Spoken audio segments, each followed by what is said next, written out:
BJP जो है कांग्रेस के रास्ते पर अब देखा जा रहा है कई गुटों में बटी। और ये जो गुटों का शब्द है ये उसी प्रकार की मिथ्या है जैसा मिथ्या था, ये बनेगा वो बनेगा। और ये जो कल्पना लोक में जीने वाले लोग, लेकिन लड़ाई तो मुख्यमंत्री पद के लेकर के है ना, नेतृत्व को लेकर है, किसके नेतृत्व में चुनाव होंगे और कौन। मुझे लगता है ये भी बहुत बड़ी मिथ्या है। मुझे लग रहा है कि ये सवाल पैदा करना आपकी क्रेडिबिलिटी को भी प्रश्न करता है। नहीं, पर ये तो अब चर्चा है ना, आम चर्चा है ना, ये तो आम राजनीतिक चर्चा क्या, ये आम तो चर्चा तो ये भी तो थी जनता भाई के बीच मेरे की के चर्चा, ये तो कौन। सोशल मीडिया पे चर्चा है। अरे सोशल मीडिया तो छोड़िए, मीडिया में फोटोएं छप रही थी, ये बनेगा वो बनेगा, लड़ाई होगी, खींचतान होगी, हुई क्या? लेकिन कार्यकर्ताओं में कंफ्यूजन है, जो मैं आपसे सवाल पूछ रहा हूँ, क्योंकि हमारी मुझे लगता है मीडिया में कंफ्यूजन हो सकता है, कांग्रेस में कंफ्यूजन हो सकता है। जेपी नड्डा जी का क्या अब हिमाचल में इंटरेस्ट वापस जाग रहा है? मुख्यमंत्री की दौड़ में क्या अगला नाम जेपी नड्डा भी हो सकते हैं? वो राष्ट्रीय अध्यक्ष हैं और आप लोग उनको यहाँ के और हिमाचल प्रदेश की राजनीति में और घसीटने का प्रयास कर रहे हैं। This is not fair. 2.5 साल से ज़्यादा ही वक्त हो गया सुक्खू सरकार को, तो किस तरह से देखते हैं आप? क्योंकि पहली बार मुख्यमंत्री बने, व्यवस्था परिवर्तन का नारा दिया था कांग्रेस ने। क्या वो व्यवस्था परिवर्तन बीजेपी को क्या लगता है आम जन के लिए कितना फ़ायदा क्या व्यवस्था परिवर्तन से मिल रहा है, या फिर सरकार जो है व्यवस्था परिवर्तन एक बेड़ी ही होगी सरकार के लिए ही कि फंस गई है सरकार उसमें? क्या कहना है आपका इसमें? अब तो एक बहुत बड़ा और ड्रामा कर दिया। 2 साल तक अप्रेंटिस रखेंगे, ट्रेनी रखेंगे। अरे 2 साल तक तुम्हारी सरकार बची है। बहनों को वहाँ चले गए लाहौल स्पीति, वहाँ जा करके 2000 बहनों को पैसे दे आए, बोले हमने गारंटी पूरी कर दी। और जो चीज़ महंगी होती है उसके बाद वो बंद हो जाती है वहाँ पर आनी। आपने बिजली बढ़ा दी, आपने स्टैम्प ड्यूटी बढ़ा दी, आपने बसों का किराया बढ़ा दिया, आपने बसों की सब्सिडी ख़त्म कर दी, आपने बसों के रूट बंद कर दिए, आपने बेरोजगारों की नौकरी देने वाला संस्थान बंद कर दिया, आपने महिलाओं को ठगा। हिमाचल सरकार ने अब लॉटरी को लीगल कर दिया है। क्या मानते हैं आप, हिमाचल जैसे प्रदेश में लॉटरी का शुरू होना क्या इशारा करता है, किस तरफ जाने का इशारा करता है समाज का? आओ भाई, सुक्खू भाई की लॉटरी ले लो, सुक्खू भाई की लॉटरी ले लो। कल को बसों में लोग और आवाज़ें मारेंगे, हॉकर बनेंगे और ले लो सुक्खू की लॉटरी, ले लो सुक्खू। What's this? हेलो, नमस्कार, सत श्री अकाल। मोहित डायरीज में आपका फिर से बहुत बहुत स्वागत है। आज हमारे साथ जुड़े हैं खास मेहमान राजीव बिंदल जी, जिन्हें बीजेपी हाईकमान ने विश्वास जताकर तीसरी बार लगातार अध्यक्ष बनने का मौका दिया है, अवसर दिया है। बहुत बहुत स्वागत है राजीव बिंदल जी आपका मोहित डायरीज में। धन्यवाद मोहित जी, आपको सादर नमस्कार और सभी दर्शकों को मेरा सादर प्रणाम। बिंदल साहब, मेरा पहला सवाल है, आप पहले 2020 में अध्यक्ष बने, 4-5 महीने बाद आपने रिज़ाइन किया, 2023 अप्रैल में आप फिर अध्यक्ष बने, और उसके बाद एक बार फिर से बीजेपी हाईकमान ने आपको एक बार जो मौका दिया है, इतना विश्वास और कृपा कहें तो किसकी कृपा है राजीव बिंदल पर अगर देखें? मैं भारतीय जनता पार्टी का केंद्रीय नेतृत्व, उनके प्रति आभार व्यक्त करता हूँ। श्रद्धेय नरेंद्र भाई मोदी जी, माननीय अमित भाई शाह जी, और विशेष तौर पर हमारे प्रदेश से ही माननीय राष्ट्रीय अध्यक्ष श्री जगत प्रकाश नड्डा जी। इसी प्रकार प्रदेश का नेतृत्व सभी ने मुझे जो ये अवसर प्रदान किया है, जहाँ उनके प्रति हमारा धन्यवाद है, वहीं हम ये विश्वास से कह सकते हैं कि अपेक्षाओं के ऊपर हम खरा उतरने के लिए पूरी शक्ति से, पूरी निष्ठा से काम। लेकिन नाम कई और चल रहे थे अभी, जब बीजेपी अध्यक्ष बनने के लिए कई बड़े नाम भी चल रहे थे। पूर्व सीएम जयराम ठाकुर का नाम आ रहा था, कई कैबिनेट मंत्री जो हैं उनके नाम आ रहे थे, कई मंत्री जो एक मंत्री चुनाव हारे थे, उनका भी नाम आ रहा था, बड़े दिग्गज नेता हैं। तो राजीव बिंदल जो हैं वो रिपीट कर रहे हैं, तो वही मेरा फिर से सवाल है कि आखिर क्या उद्देश्य रहा होगा। हाईकमान आप कह रहे हैं आशीर्वाद रहा हाईकमान का, लेकिन अगर मैं कहूँ कि कृपा, किसकी कृपा है? पहला तो ये कि नाम चल रहे, मीडिया का ये विचार हो सकता है, मीडिया की ये सोच हो सकती है, किसी की व्यक्तिगत दृष्टिकोण भी हो सकता है, और वो सब लोग जिनके नाम यदा कदा मीडिया के माध्यम से आए, सभी लोग सक्षम हैं, सभी लोग प्रभावशाली हैं, सबका अपना अपना औरा है, अनुभव है, ज्ञान है। और भारतीय जनता पार्टी में एक सिस्टम्स बने हुए हैं, उन सिस्टम्स में काम करना है। इसलिए अध्यक्ष के नाते अगर हमको दायित्व मिला है तो हमसे पार्टी की अपेक्षा है कि हम संगठन के उन नियमों को, संगठन के उस प्रावधानों को पूरा करते हुए बूथ स्तर तक संगठन को चाक चौबंद करें, और वो बूथ का संगठन आने वाले चुनाव के अंदर भारतीय जनता पार्टी को विजयश्री दिलाए।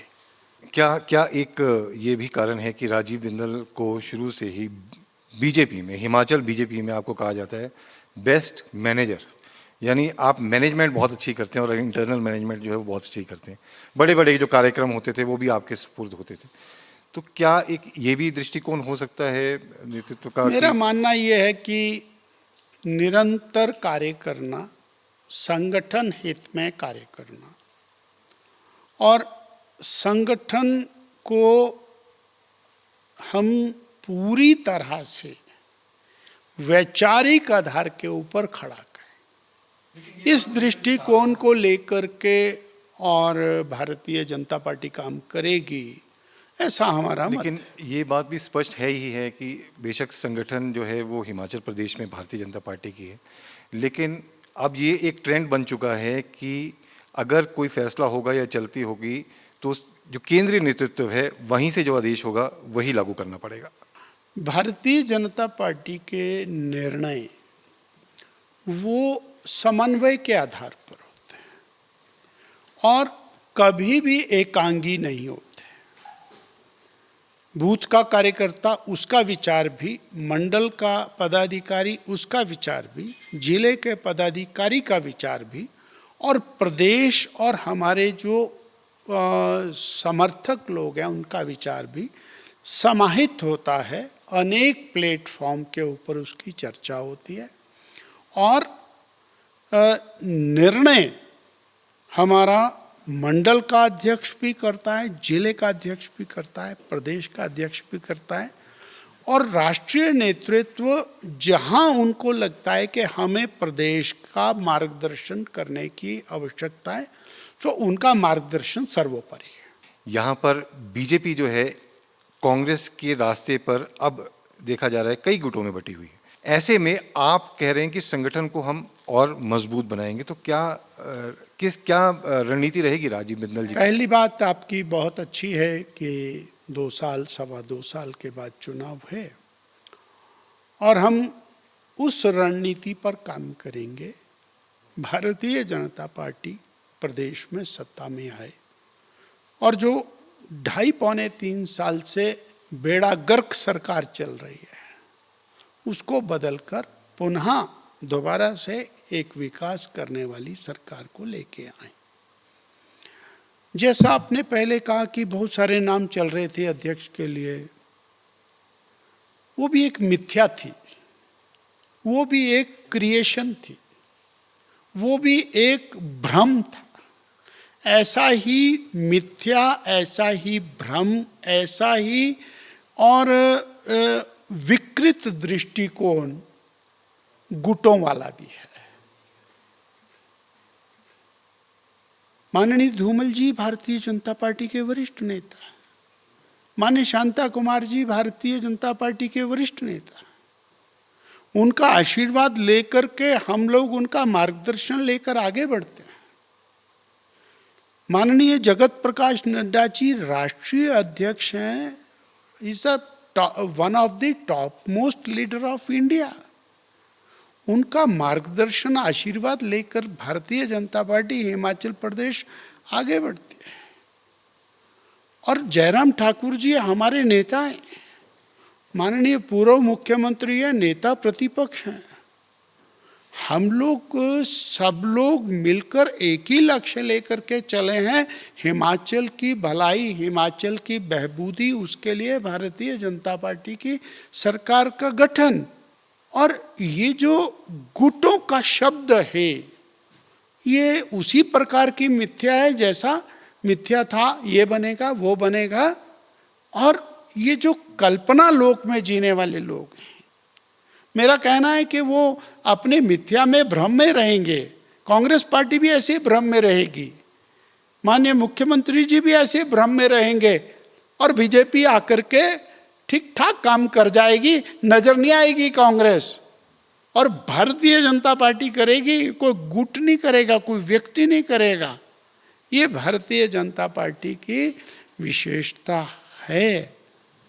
और हम तो एक विचार उसके लिए चलते हैं, राष्ट्र प्रथम, प्रदेश प्रथम, व्यक्ति और पार्टी बाद में, हम उस बात को लेकर के चलते हैं।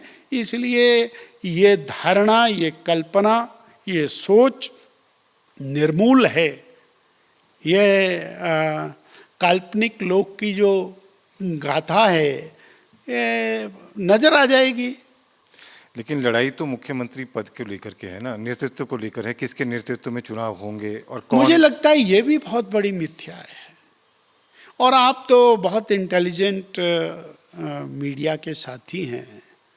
भारतीय जनता पार्टी इस समय लगभग 22 प्रांतों में सीधे और अप्रत्यक्ष रूप से सरकार चला रही है। आपने कहीं देखा, कहीं मुख्यमंत्री के बारे में कोई विरोधाभास, कोई चर्चा कुछ होती है क्या? वो तो मैंने आपसे शुरू में कहा ना कि मेरा जो केंद्र नेतृत्व है, मेरा ये कहना है कि यहाँ पर केवल और केवल बीजेपी को जिताने के लिए सबको काम करना है। और हमारी सामूहिकता, हमारा चिंतन, हमारी सोच वो एक ही दिशा में चलती है। इसलिए आज की डेट में हम और माननीय राष्ट्रीय अध्यक्ष जी के मार्गदर्शन में, माननीय नेता प्रतिपक्ष जयराम ठाकुर जी के और नेतृत्व में पार्टी को आगे लेकर के चले हैं। और निश्चित रूप से 2027 में या उससे पहले जब भी चुनाव आएगा, बीजेपी की सरकार बनेगी। आप कह रहे हैं कोई लड़ाई नहीं है, ना होगी मुख्यमंत्री के लिए। मुझे लग रहा है कि ये सवाल पैदा करना आपकी क्रेडिबिलिटी को भी प्रश्न करता है। नहीं, पर ये तो अब चर्चा है ना, आम चर्चा है ना, ये तो आम राजनीतिक चर्चा क्या, ये आम चर्चा तो ये भी तो जनता के बीच की चर्चा, ये तो सोशल मीडिया पे चर्चा है। अरे सोशल मीडिया तो छोड़िए, मीडिया में फोटोएं छप रही थी, ये बनेगा वो बनेगा, लड़ाई होगी, खींचतान होगी, हुई क्या? ऐसे चपता रहता है, कुछ ही को अपना और भाव व्यक्त करना है, किसी को उल्लू सीधा करना है। कांग्रेस पार्टी ने जनता के लिए करना कुछ नहीं, कांग्रेस ने और जनता को लारे लप्पे दे दिए। कांग्रेस ने बड़ी बड़ी गारंटियां दे दी, सरकार बना ली, अब कर कुछ नहीं रही है।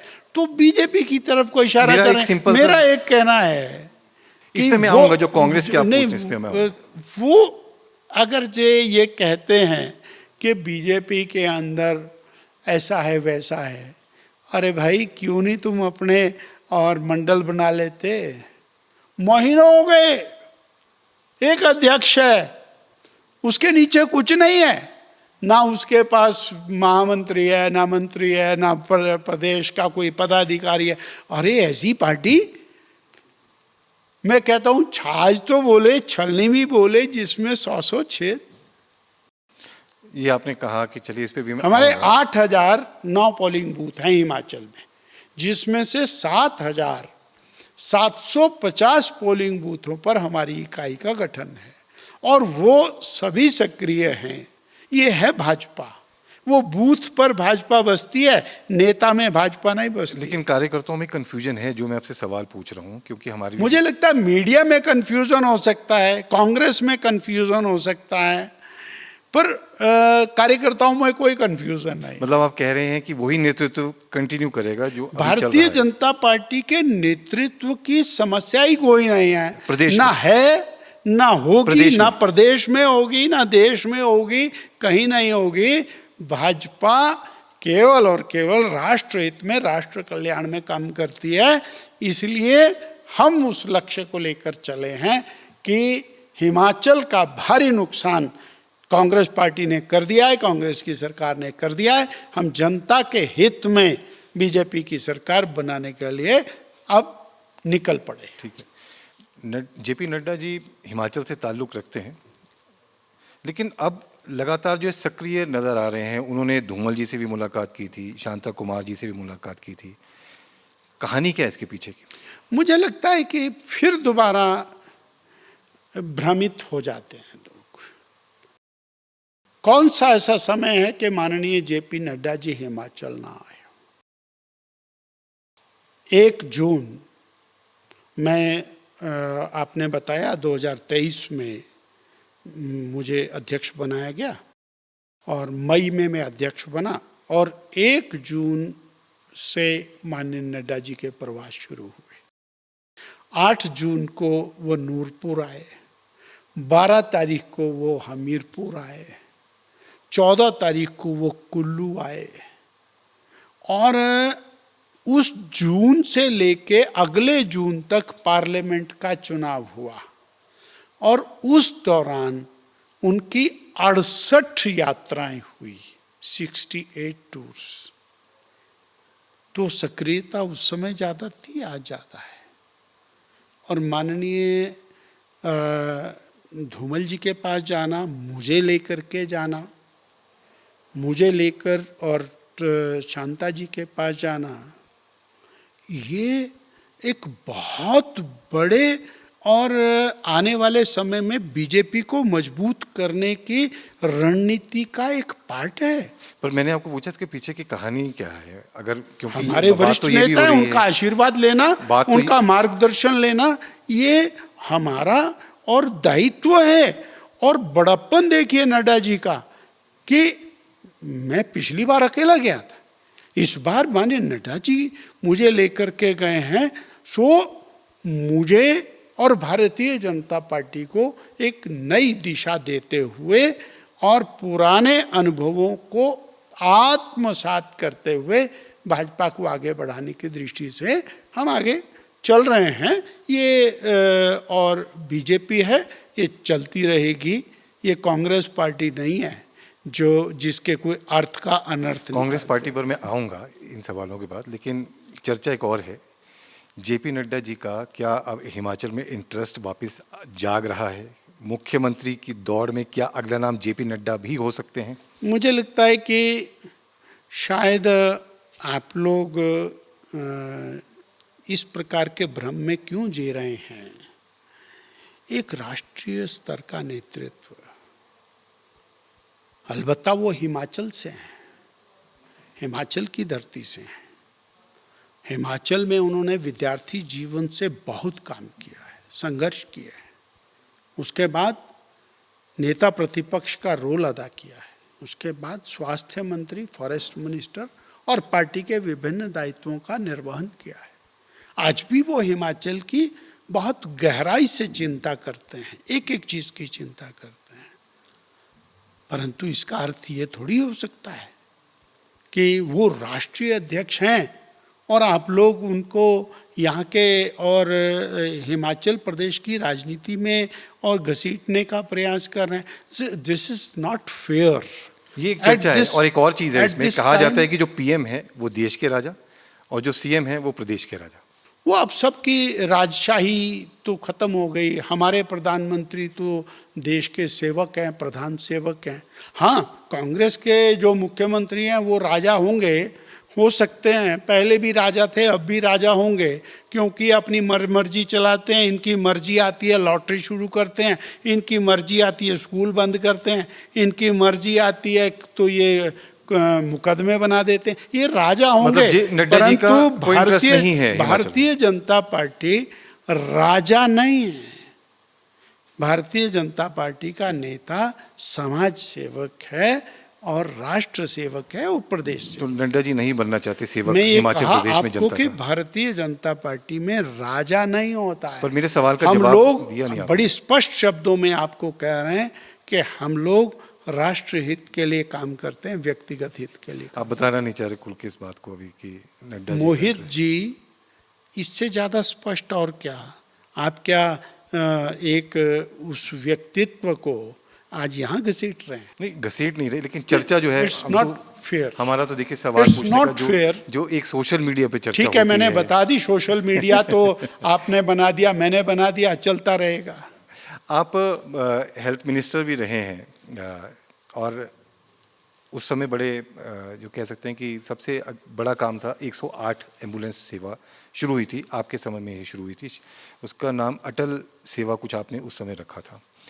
तो आज वो जो सेवा उस समय शुरू हुई थी हिमाचल प्रदेश में, आज कहाँ देखते हैं आप? स्वास्थ्य के क्षेत्र को कहाँ देखते हैं? आपने स्वास्थ्य विभाग संभाला है पूरा हिमाचल प्रदेश में, आज क्या हाल है स्वास्थ्य? मोहित जी, आपका धन्यवाद।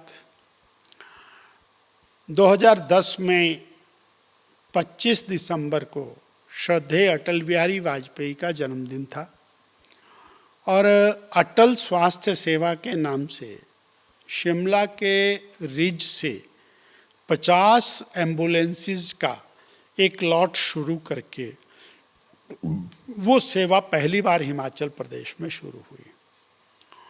लक्ष्य लेकर के चले थे कि हम एम्बुलेंस सर्विस को 15 सेकंड की कॉल पर अटेंड करेंगे। जो भी कॉल आएगी वो 15 सेकंड में अटेंड होगी और 15 मिनट से लेके 30 मिनट में एम्बुलेंस पेशेंट के द्वार पर पहुंच जाएगी। और एक्सेलेंट सर्विस, 50 एम्बुलेंस की 100 हुई, 100 की 150 हुई और मुझे जैसा याद है लगभग 180 एम्बुलेंस का जो फ्लीट है वो हमने 2012 में छोड़ा था। आज भी वो एम्बुलेंस सर्विस चल रही है 108 राष्ट्रीय स्वास्थ्य सेवा करके। मेरी जानकारी के अनुसार 2010 से लेके 2025 तक लगभग 20 लाख पेशेंट्स उस एम्बुलेंस सर्विस ने उठाए हैं। हजारों डिलीवरीज उस एम्बुलेंस के अंदर हुई है। अलबत्ता कष्ट का विषय ये है कि एम्बुलेंस की जो क्वालिटी है उसमें डिटीरियोरेशन हुई। एम्बुलेंस का उपयोग वो जिस काम के लिए स्पेसिफाइड था उससे अलग भी हुआ। उसके कारण जगह जगह पर पेशेंट्स को उठाने में, सर्विसेज देने में कमजोरी आई। कभी टायर फट जाता है, कभी गाड़ी स्टार्ट बंद हो जाती है। ये जो है पेशेंट के जीवन के साथ खिलवाड़ है। सरकार को पूरी तरह से एम्बुलेंस सर्विस को फिट फॉर रखना चाहिए। जो हमने 2010 के अंदर एम्बुलेंस सर्विस शुरू की थी उसका कारण क्या था? 265 एम्बुलेंस उस समय भी प्रदेश में थी, परंतु जब कोई कॉल करता था तो कॉल उठाने वाला नहीं होता था। कॉल कोई उठा लेता था तो गाड़ी में ड्राइवर नहीं होता था। गाड़ी में ड्राइवर होता था तो ऑक्सीजन नहीं होती थी। ऑक्सीजन होती थी तो उसके अंदर कोई मेडिकल फैसिलिटी, पैरामेडिकल स्टाफ नहीं होता था। तो उन सारी चीज़ों को कवर अप करके ये अटल स्वास्थ्य सेवा 108 शुरू की थी और हम अपेक्षा भी करते हैं और प्रार्थना भी करते हैं वर्तमान सरकार से कि कहीं भी कॉम्प्रोमाइज़ कर लें, परंतु 108 पर कॉम्प्रोमाइज़ ना करें। हेल्थ में कॉम्प्रोमाइज़ नहीं होना चाहिए, लेकिन हेल्थ स्वास्थ्य मंत्री जो है क्योंकि अब आपको क्या लगता है कि स्वास्थ्य, मैंने जो आपसे सवाल पूछा भी था, क्या सही काम कर रहे हैं जो आज स्वास्थ्य मंत्री हैं? आज स्थिति क्या है? हमारी पिछली सरकार ने और हिम केयर योजना शुरू की, आयुष्मान योजना माननीय मोदी जी और नड्डा जी ने शुरू की। उस योजना का लाभ 5 लाख रुपए का इलाज गरीब को मिल रहा था। आदरणीय जयराम ठाकुर जी की बीजेपी की सरकार ने हिम केयर योजना उसी के पैरेलल शुरू की और कोई भी जाए और अपनी हिम केयर का कार्ड बना सकता है। लाखों मरीजों का उससे लाभ हुआ। सिजेरियन उससे हुए, घुटने रिप्लेस उससे हुए, एब्डोमिनल सर्जरीज उससे हुई, तरह तरह के एक्सीडेंटल रिपेयर उससे हुए। व्यक्ति जाता था, कार्ड लेके हॉस्पिटल में जाता था, इलाज करा के आ जाता था। आज ऐसी स्थिति वापस पहुंच गई है कि जब बीमार होता है तो 10,000 रुपया कर्ज उठाता है, फिर जाता है, कभी 50,000 उठाता है, उसको सेवा नहीं मिलती है। सरकारी अस्पताल में भी नहीं मिलती है, प्राइवेट तो इन्होंने बंद ही कर दिए हैं उसके कारण। इसी प्रकार से स्वास्थ्य संस्थानों को बंद करने का सिलसिला चला है। मेरे अकेले नाहन विधानसभा क्षेत्र के अंदर 3 नए खुले हुए बेहतरीन प्राइमरी हेल्थ सेंटर वो बंद कर दिए, एक CHC बंद कर दिया और 260 करोड़ रुपए की लागत से निर्माणाधीन मेडिकल कॉलेज का काम बंद कर दिया। आज 2.5-3 साल हो गए। स्वास्थ्य के क्षेत्र के अंदर सेवाओं में जो गिरावट है, डॉक्टरों का मॉरल डाउन है, डॉक्टरों का NPO बरसों तक लटका रहा, वो NPA नहीं मिला। उनको जो मिलने वाली बाकी फैसिलिटीज हैं उनसे उनको दरकिनार किया। पति डॉक्टर एक जगह लगाए, पत्नी 200 किलोमीटर दूर लगी है। ये जो इनह्यूमैनिटेरियन एटीट्यूड है, उसके कारण डॉक्टर जो हैं वो डिसअपॉइंटेड है। मरीजों को सामना बड़ी मात्रा में वो डॉक्टर्स प्रदेश छोड़ करके जा रहे हैं और जो मरीज है वो जहां कार्ड ना होने से त्रस्त है, जहां इलाज के समय पर उसके जो टेस्ट होते हैं उन टेस्टों के ऊपर जो पैसे लगे हैं उसके कारण त्रस्त है, पर्ची का पैसा लगा है उसके कारण त्रस्त है। और जो सरकार का, कांग्रेस सरकार का, मुख्यमंत्री का, स्वास्थ्य मंत्री का जो नजरिया है स्वास्थ्य विभाग के प्रति, वो पॉजिटिव नहीं। मैं 2-3 उदाहरण देता हूँ। जगह जगह वेंटिलेटर लगे हुए हैं और आप मीडिया के साथी हैं। मैं चाहूँगा कि आप अस्पतालों में लगे हुए वेंटिलेटर्स को जाके चेक करें। अगर कहीं 10 वेंटिलेटर हैं तो एक भी वेंटिलेटर काम के ऊपर नहीं मिलेगा। अगर अस्पताल में पहले तो ऑक्सीजन प्लांट होते नहीं थे, अब ये ऑक्सीजन प्लांट मोदी जी ने लगवाए हैं जगह जगह, हर अस्पताल में 1, 2, 3 ऑक्सीजन प्लांट हैं। 90% ऑक्सीजन प्लांट बंद पड़े हैं। ऑक्सीजन सप्लाई की जो पाइपलाइन है वो वर्केबल नहीं है और बेड के ऊपर मिलने वाली ऑक्सीजन वो बंद है। अगर एनेस्थीसिया का डॉक्टर है तो सर्जरी का नहीं, सर्जरी का है तो एनेस्थीसिया का नहीं है। अगर डिलीवरी करने वाला गायनेकोलॉजिस्ट है तो उसको संभालने वाला पेडियाट्रिशियन, नियोनेटोलॉजिस्ट नहीं है। और नियोनेटोलॉजिस्ट है तो उसके पास वहाँ पर इक्विपमेंट नहीं है। इस प्रकार से एक ऐसा स्थिति ला करके खड़ी हुई है प्रदेश में कि जो आज से 3 साल पहले स्वास्थ्य विभाग के अंदर लोगों को सुविधा मिल रही थी, आज वो उस सुविधा से वंचित है। अच्छा, 2.5 साल से ज़्यादा ही वक्त हो गया सुक्खू सरकार को, तो किस तरह से देखते हैं आप? क्योंकि पहली बार मुख्यमंत्री बने, व्यवस्था परिवर्तन का नारा दिया था कांग्रेस ने। क्या वो व्यवस्था परिवर्तन, बीजेपी को क्या लगता है, आम जन के लिए कितना फ़ायदा क्या व्यवस्था परिवर्तन से मिल रहा है, या फिर सरकार जो है व्यवस्था परिवर्तन एक बेड़ी ही होगी सरकार के लिए ही कि फंस गई है सरकार उसमें? क्या कहना है आपका इस पर? मोहित जी, नारा तो इन्होंने दिया था गारंटियों का, ये तो बाद में आई है। हिमाचल की जनता को इन्होंने गारंटियां दी, और मैं तो चाहूंगा कि आप मेरे साथ थोड़ा गांव का दौरा करें। 100 फुट लंबी, 50 फुट लंबी गांव की दीवारें आज भी ऑयल पेंट से लिखी हुई हैं, जिसमें 10-10 गारंटियां लिखी हैं, जिसमें लिखा है 1 लाख सरकारी नौकरी पहली कैबिनेट में मिलेगी, 5 लाख रोजगार मिलेंगे, जिसमें लिखा है 18 साल से 60 साल की हर बहन को 1500 रुपये महीना पहली कैबिनेट में मिलेगा, जिसमें लिखा है 100 रुपये लीटर दूध बिकेगा, जिसमें लिखा है 300 यूनिट बिजली फ्री मिलेगी, जिसमें लिखा है 700 करोड़ रुपया बेरोजगार युवकों के लिए और कोई फंड बनेगा, पता नहीं क्या बनेगा, पता नहीं क्या क्या लिखा है। आज वो कर्मचारी जिसको लेकर के ये ओपीएस की बात करते थे, आज उस कर्मचारी के बयान लेना कितना त्रस्त है। आज उसको तनख्वाह के लाले पड़े, आज उसको महंगाई भत्ते के लाले पड़े, जो रिटायर हो गया उसको पेंशन के लाले पड़े, रिटायरमेंटरी बेनिफिट्स के लाले पड़े।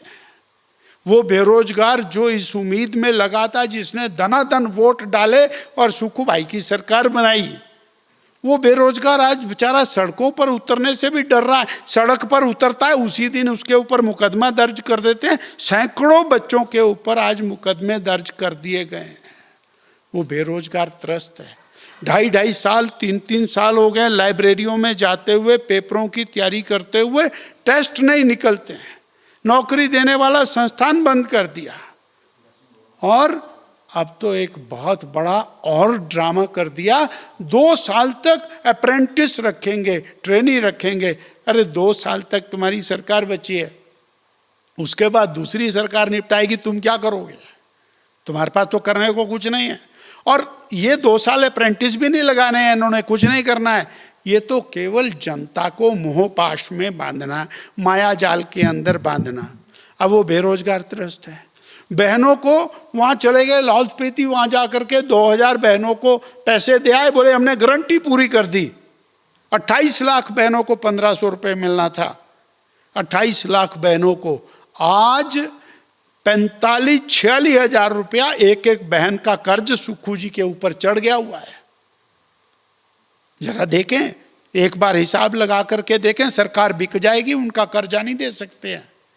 वो बहनें आज त्रस्त हैं। मैं कह रहा हूं कि व्यवस्था परिवर्तन तो यही हुआ कि 300 यूनिट बिजली फ्री देनी थी, 125 जो हमारी सरकार ने दी थी वो भी बंद कर दी। 300 यूनिट बिजली फ्री देनी थी, बिजली के दाम में 45% का इजाफा कर दिया।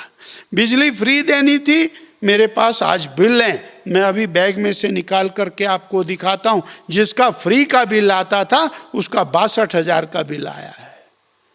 28 लाख नए मीटर लग रहे हैं बिजली के, और वो जो नए मीटर लगे हैं, किसी का 10,000 का बिल, किसी का 15,000 का, किसी का 25,000 का, जिसका 500 का बिल आता था उसका 52,000 का बिल आया है।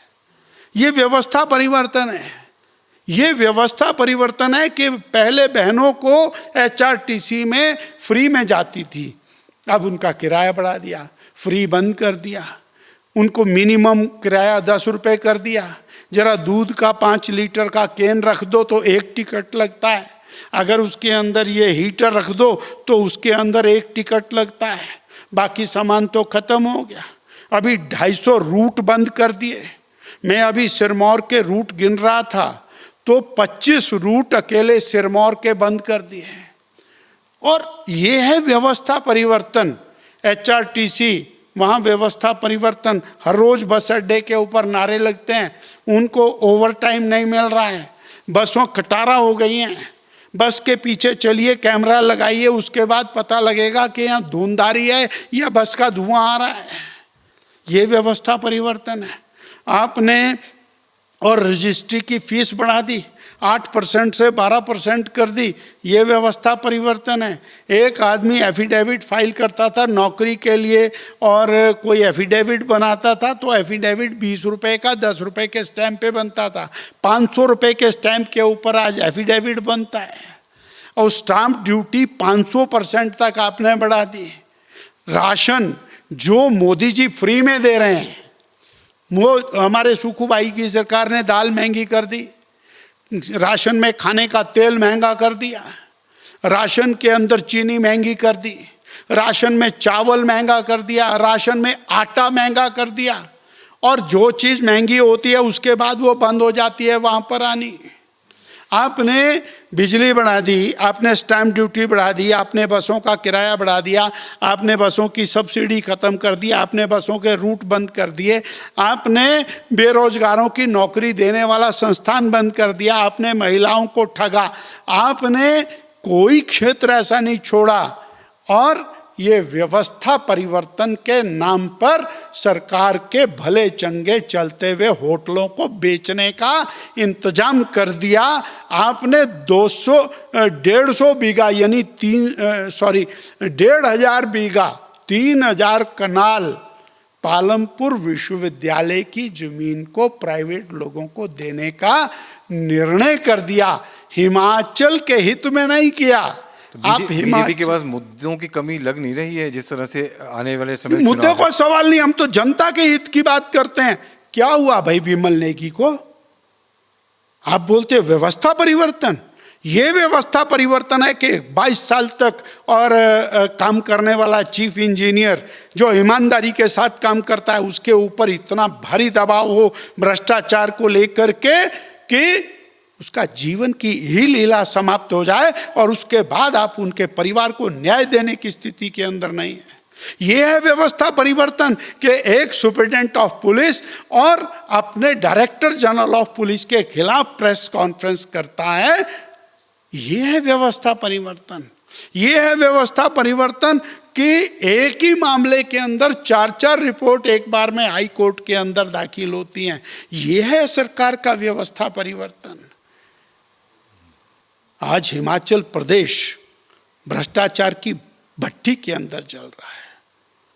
व्यवस्था परिवर्तन है। आप व्यवस्था परिवर्तन के नाम पर आज शराब के बड़े बड़े ठेके जिसका साइज बेशुमार है, लाइटें लगी हुई हैं, गवर्नमेंट की प्रॉपर्टी के ऊपर, पीडब्ल्यूडी की प्रॉपर्टी के ऊपर ठेके बने हुए हैं। कोई पूछने वाला नहीं है। ऐसा लगता है कि मंदिर बने हुए हैं। आप प्रमोट कर रहे हैं लोगों को और उसके बाद आप फिर लॉटरी शुरू कर। यही मेरा सवाल था कि हिमाचल सरकार ने अब लॉटरी को लीगल कर दिया है। क्या मानते हैं आप हिमाचल जैसे प्रदेश में लॉटरी का शुरू होना क्या इशारा करता है, किस तरफ जाने का इशारा करता है समाज का? मैं 3 चीजें आपके माध्यम से कहना चाहता हूं। जी। व्यक्ति को काम चाहिए, उसको अर्थ के लिए, जीवन चलाने के लिए, समय के लिए बिताने के लिए काम चाहिए। तो वो रोजगार देना, उसके अवसर पैदा करना, वो चाहे किसान के रूप में हो, बागवान के रूप में हो, प्राइवेट नौकरी के रूप में हो, सरकारी नौकरी के रूप में हो। आपने गारंटी दी कि 1 लाख सरकारी नौकरी देंगे, 5 लाख रोजगार देंगे। आपने इंडस्ट्रीज बंद कराने का काम शुरू कर दिया, इंडस्ट्री का पलायन शुरू हो गया, वहाँ से रोजगार कम हो गया। आपने सरकारी नौकरी में 1.5 लाख पद समाप्त कर दिए, वहाँ से ख़त्म हो गया। 30,000 लोग रिटायर हो गए। वो आपने 2,000 संस्थान, स्कूल, कॉलेज, अस्पताल बंद कर दिए, पटवार सर्कल बंद कर दिए, बाकी सब बंद कर दिए, वहाँ से कम हो गया। वो बेरोजगार, उसको रोजगार देने की बजाय आपने लॉटरी बेचने का रोजगार दे दिया। आओ भाई, सुक्खू भाई की लॉटरी ले लो, सुक्खू भाई की लॉटरी ले लो। कल को बसों में लोग और आवाज़ें मारेंगे, हॉकर बनेंगे और ले लो सुक्खू की लॉटरी, ले लो सुक्खू की। What's this? हिमाचल प्रदेश के लोगों का और बुद्धि भ्रम करने का काम कर रहे हैं। हिमाचल प्रदेश की पूर्ववर्ती सरकारों ने लॉटरी पर प्रतिबंध किया। क्यों किया? सोचा समझा निर्णय किया।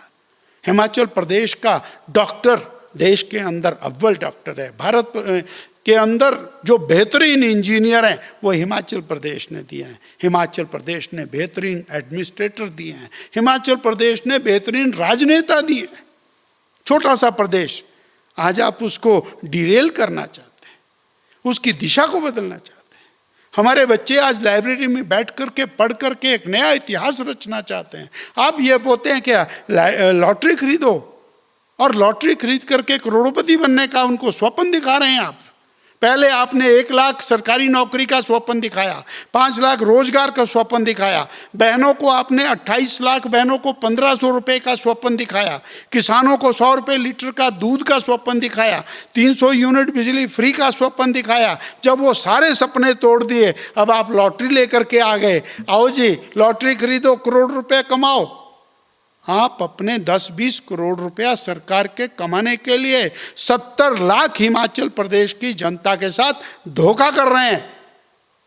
उनके जीवन को व्यर्थ करने के लिए, बेकार करने के लिए आप जिम्मेवार हैं। आप नशे की तरफ, आप जुए की तरफ हिमाचल प्रदेश के जनमानस को प्रेरित कर रहे हैं। भारतीय जनता पार्टी इसकी कड़ी शब्दों में निंदा करती है और हम ये घोषणा करते हैं कि ये लॉटरी हमारी सरकार बनेगी, ये लॉटरी जैसी सारी बुराई को हम इमीडिएट पहले निर्णय में बंद करें।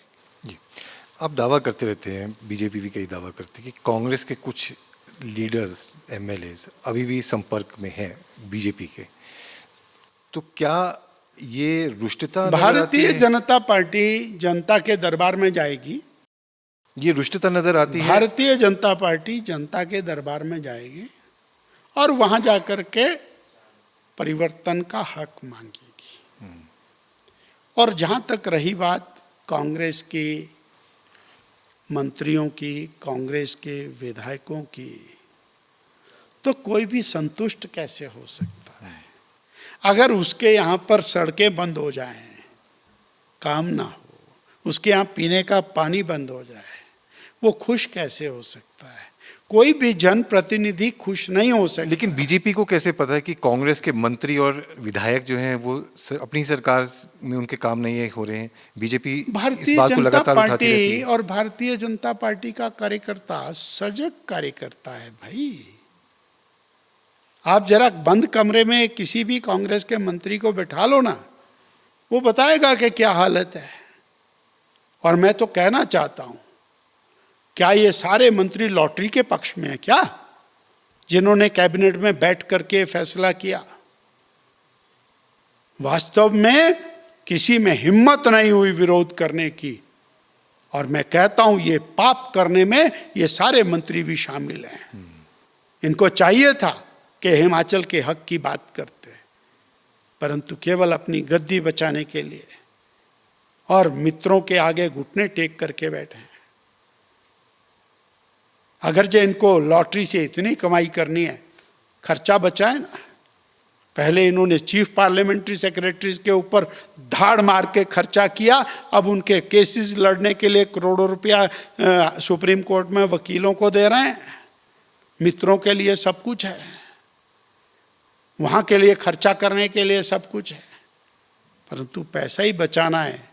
तो जो सेक्रेटेरिएट के अंदर लाखों करोड़ों रुपया बिल्डिंग्स की रिपेयर, मेंटेनेंस और उस पर लगाने वाली गद्दियों पर खर्च कर रहे हैं, उससे बचाइए ना। आप शिमला के अंदर टनल्स खोद करके और वहाँ करोड़ों रुपया खर्च कर रहे हैं, वो टनल्स नहीं जिसमें गाड़ियाँ चलेगी, वो फालतू का काम। और उसके बाद आप विदेश में घूमने के लिए, सैर सपाटे के लिए खर्चा कर रहे हैं, फिर लॉटरी से कमाई कर रहे हैं। अच्छा, मैं 2-3 सवाल आपसे स्पष्ट पूछना चाहता हूं और मैं चाहता हूं कि आप भी स्पष्ट जवाब दें। मेरा पहला सवाल है, क्योंकि आप इतने सीनियर लीडर हैं भारतीय जनता पार्टी में हिमाचल प्रदेश में, कभी मन में आया कि मैं भी मुख्यमंत्री होता या बनूं? मेरे से ज़्यादा भाग्यशाली और संतुष्ट व्यक्ति बहुत कम होंगे। मुझे भारतीय जनता पार्टी ने एक साधारण से व्यक्ति को नगर पालिका का अध्यक्ष बनाया, 5-5 बार विधायक बनाया, पॉल्यूशन कंट्रोल का बोर्ड का चेयरमैन बनाया, मुझे स्वास्थ्य मंत्री बनाया, मुझे विधानसभा अध्यक्ष बनाया, पार्टी का कोषाध्यक्ष मैं रहा, मैं पार्टी का उपाध्यक्ष रहा, पार्टी का महामंत्री रहा, पार्टी का प्रमुख प्रवक्ता रहा और आज प्रदेश अध्यक्ष हूँ। संतुष्ट? ये एक इतना बड़ा योगदान पार्टी का मेरे ऊपर कर्ज है।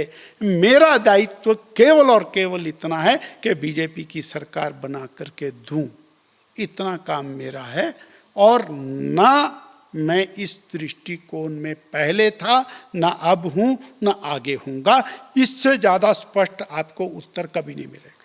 मुख्यमंत्री मतलब आप चाह, मैंने कहा कि मैं जिस स्थान के ऊपर हूं, ये मेरे लिए सुप्रीम स्थान है और मुझे अपने दायित्व का निर्वहन करते हुए बीजेपी की सरकार बनानी। जी, एक आखिरी सवाल मैं ले लेता हूँ आपसे। यहाँ पर आप अध्यक्ष जो है वो प्रदेश अध्यक्ष आप बन गए, टीम अभी तक आपकी बनी नहीं है, तो क्या कोई अड़चन आ रही है बीच में टीम बनाने में आपको, या कब तक बन जाएगी, या कोई और आपने नेता? कभी पूछा कांग्रेस के प्रदेश अध्यक्ष से कि उनकी टीम 2 साल में बनेगी या 5 साल में बनेगी? जी मैंने पूछा। मेरे को अध्यक्ष बने 15 दिन हुए हैं, आप मेरी टीम की चर्चा कर रहे हैं। भारतीय जनता पार्टी की टीम आज भी काम कर रही है जी, और भारतीय जनता पार्टी की टीम कल भी काम करेगी, और भारतीय जनता पार्टी की टीम आपके सामने आ जाएगी बहुत जल्दी। आपको राजीव बिंदल की टीम कब आएगी? मैं कह रहा हूं वो भी भारतीय जनता पार्टी की टीम आएगी, राजीव बिंदल की अड़चन तो नहीं आ रही, मेरा सवाल था। मैं कह रहा हूं कि मेरी टीम आज भी काम कर रही है, कल भी काम करेगी और बहुत जल्दी आपके सामने आ जाएगी। रिपीट करेंगे मतलब सारे आप? ये तो मेरी मर्जी है या फिर संगठन की मर्जी है जी, किसको बनाना किसको नहीं बनाना, ये सब लोग मिल करके विचार करते हैं। पार्टी के अंदर तो कोई इसमें आपको अड़चन नहीं आ रही? मैंने फिर कहा कि वहम छोड़ दीजिए। जी, चलिए ठीक है। राजीव बिंदल जी, आपने आज हमसे खास बातचीत की, हमारे साथ जुड़े, आपका बहुत बहुत धन्यवाद। मोहित जी, आपने बहुत सारे प्रश्नों के माध्यम से और प्रदेश की जो वर्तमान सरकार है उसकी जो बिगड़ती हालात है उसके ऊपर मुझे और बोलने का अवसर दिया। मैं आपका धन्यवादी हूँ और आभारी हूँ।